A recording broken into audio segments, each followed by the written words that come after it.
Pasi u paraqit në SPAK në zbatim të masës së gjykatës për dosjen Partizani, për të cilën po gjykohet, Sali Berisha i ktheu përgjigje pyetjes: a do ta kalonte derën e prokurorisë posaçme nëse thirret për dosjen e 21 janarit? Unë jam paraqit prokurori shumë herë sa më kanë kërkuar, unë e kam ligj paraqitet. Hetimi u rikthye në vëmendje pas marrjes në pyetje të Lulzim Bashës, në cilësinë e ish-ministrit të Brendshëm në vitin 2011, kur 4 protestues u vranë në bulevard përpara kryeministrisë gjatë një proteste të organizuar nga PS, atë kohë në opozit.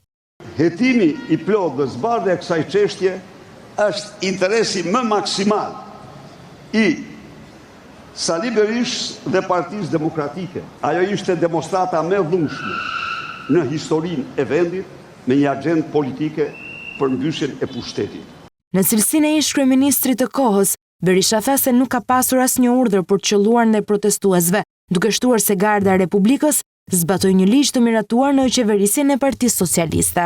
Do mund ta gjejnë kur se ka patur një urdhër, sepse s'ka patur urdhër. Garda ka vepruar përputhje me ligjin dhe vetëm ligjin.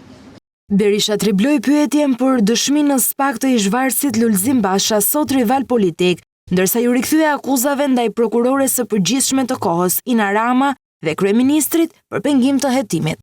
Ina Rama, e cila refuzoi prokurorin ndërkombëtar që unë kërkova, nuk hetonte dot sepse i dilte Edi Rama.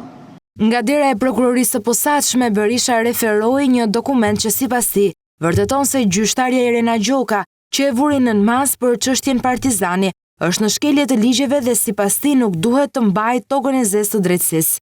Irena me 5 mbiemra ka fshehur ekspulsin. Para mbështetësve dhe zyrtarëve të PD që e shoqëronin, Berisha zbuloi edhe mesazhin që la për kryeprokurorin e posaçëm. Armikut të egër të votës së lirë të shqiptarëve, amnistuosit të krimit monstruoz elektoral,